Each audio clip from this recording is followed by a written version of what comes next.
샬롬, 이동춘 목사입니다. 오늘도 여러분의 삶이 주님의 평안으로 가득하시길 기원하며 하나님의 말씀을 나누겠습니다.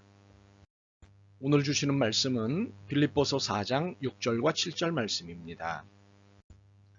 아무것도 염려하지 말고 다만 모든 일에 기도와 간구로 너희 구할 것을 감사함으로 하나님께 아뢰라.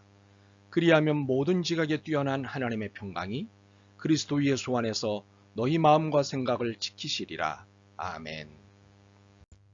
빌립보서 4장 6절로부터 7절 말씀을 본문으로 아무 일도 없었던 것처럼 이라는 제목으로 말씀을 나누도록 하겠습니다. 우리는 원하지는 않지만 경제적이든 사회 정치적이든 어려움을 겪으며 삽니다. 물론 자발적 어려움도 있긴 합니다. 자기 수행을 위해 의도적으로 겪는 어려움과 같은 것들이지요.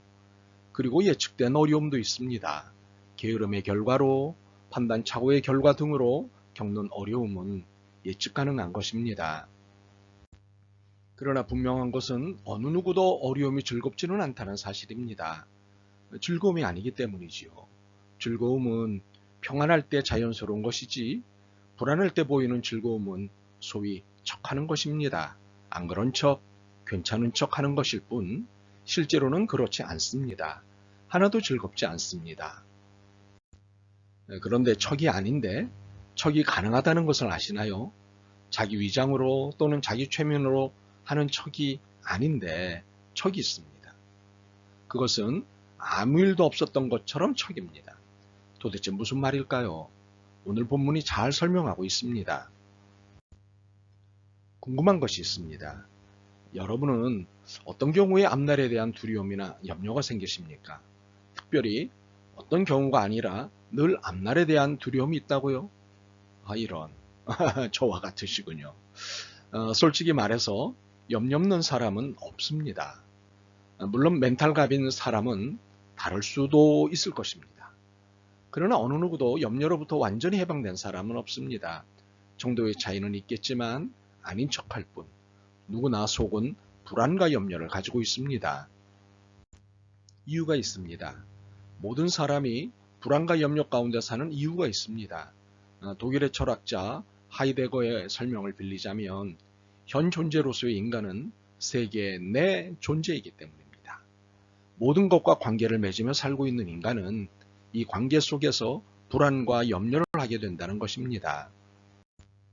이것을 신앙적 관점으로 설명하면 하나님과의 관계, 인간 또는 인간들과의 관계, 사물 또는 사물들과의 관계, 사건 또는 사건들과의 관계, 심지어 나 자신과의 관계 등으로 인해 생기는 불안과 염려입니다.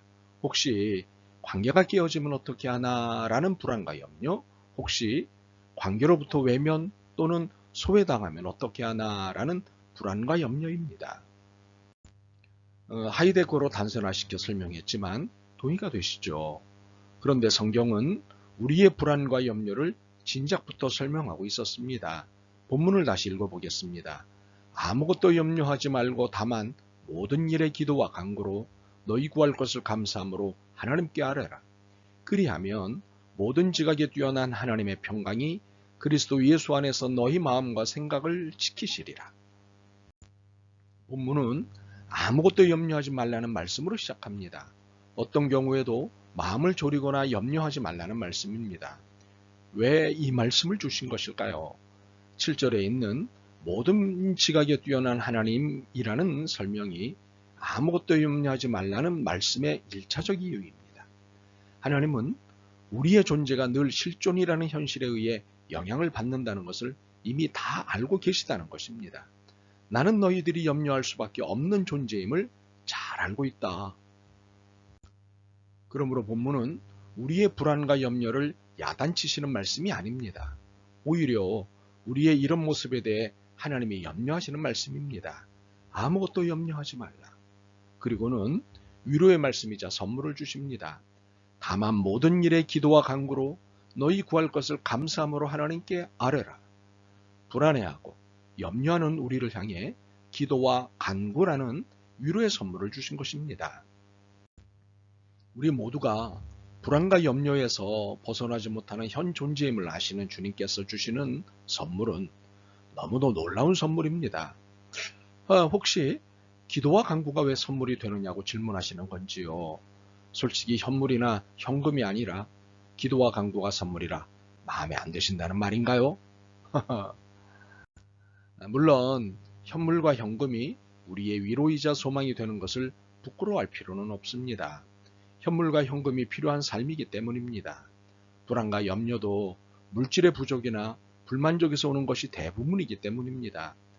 그러나 이것이 채워진다고 했을 때 모든 불안과 염려가 말끔히 사라지거나 물질 문제만 해결된다면 더 이상 불안과 염려는 없어지는 것이 아닙니다. 결코 그렇지 않습니다. 불안과 염려는 계속될 뿐입니다. 불안과 염려로부터 해방될 수 있는 길은 물질의 충족에 있지 않습니다. 물론 물질이 불필요하다는 것이 아닙니다. 필요하고 중요합니다.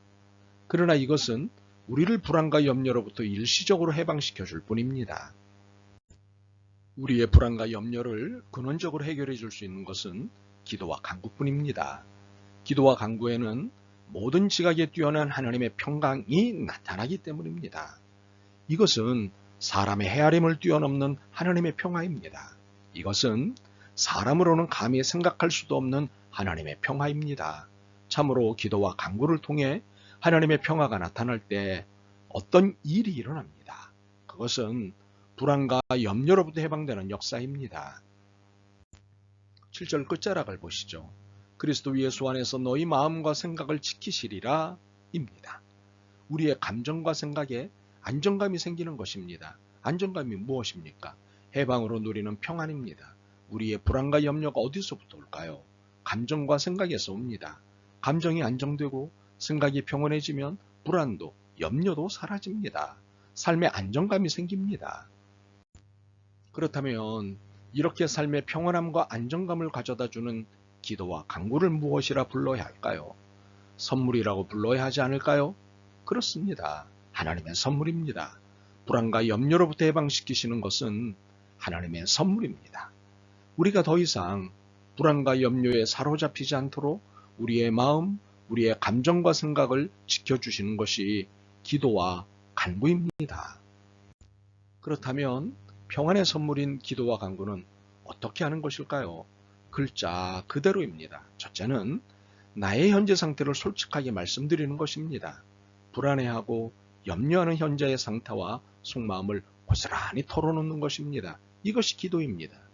그리고 둘째는 이러한 감정과 생각으로부터 벗어나게 해달라고 요청드리는 것입니다. 간절히 구하는 것입니다. 이것은 간구입니다. 그런데 기도와 간구에 있어 성경적 지침이 있습니다. 그것은 감사함으로 아뢰라는 것입니다. 이것은 나의 삶의 중심에서 불안과 염려를 쫓아내실 때 일어나는 일에 기대하며 기도와 간구를 드리라는 것입니다. 이를 더 적극적으로 해석하면 기도하는 순간, 간구하는 순간 이미 이 모든 불안과 염려로부터 해방되기 시작했음을 믿는 것입니다.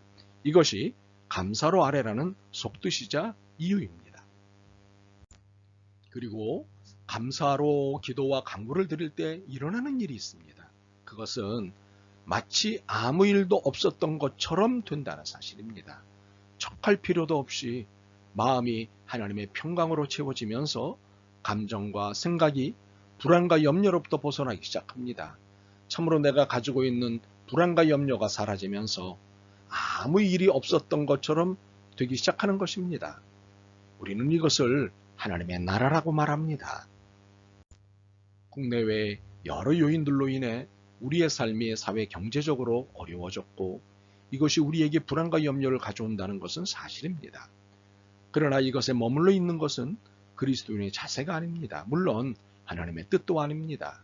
그러므로 그리스도 예수 안에서 우리의 마음과 생각을 지키시는 모든 지각에 뛰어난 하나님의 평강을 바라보며 아무것도 염려하지 말고 다만 모든 일에 감사함으로 기도와 간구를 하나님께 하려는 자세를 가져야 합니다. 이때 불안과 염려는 사라지고 아무 일도 없었던 것처럼 평안이 우리의 감정과 생각을 지켜주실 것입니다. 아멘. 주님, 여러 요인들로 염려와 걱정을 가득 안고 있었습니다. 고민만 했지 모든 위로와 해결책이 주님께 있음을 잊고 있었습니다. 저희의 연약함을 도와주옵소서. 주님의 도우심이 시작되신 줄 믿습니다. 예수 그리스도의 이름으로 기도드립니다. 아멘. 오늘도 여러분의 믿음과 삶을 응원합니다. 사랑합니다.